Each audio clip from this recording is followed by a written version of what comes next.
Le 21 octobre dernier, la dernière mouture de la commission spéciale du Sénat annonçait une carte de France à 15 régions et non à 13 comme au départ, avec Midi-Pyrénées et Languedoc-Roussillon séparés. Le 28 octobre, Manuel Valls réaffirmait l'union de ces deux régions pour le Grand Sud, incompréhensible pour certains. En tout cas, pour Martin Malvy, il n'y a pas de doute, la fusion avec l'Aquitaine posait un problème d'organisation.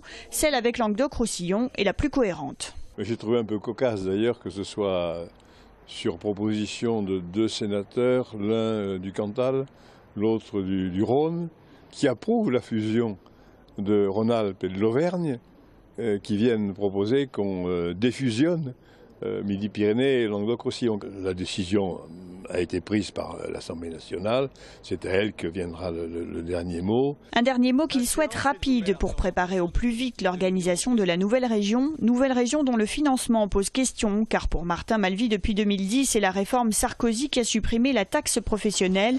Les régions sont privées d'autonomie fiscale, les dotations de l'État étant en baisse, les collectivités se retrouvent aujourd'hui en difficulté. Mais le domaine économique, c'est très large.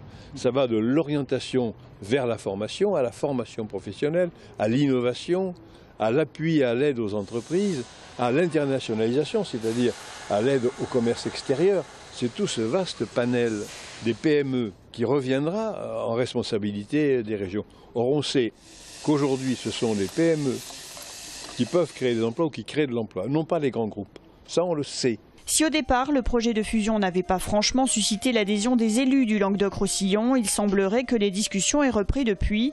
Des sénateurs socialistes audois défendront un contre-amendement pour rétablir la fusion de cette grande région pour construire au sud de l'Europe une eurorégion méditerranéenne.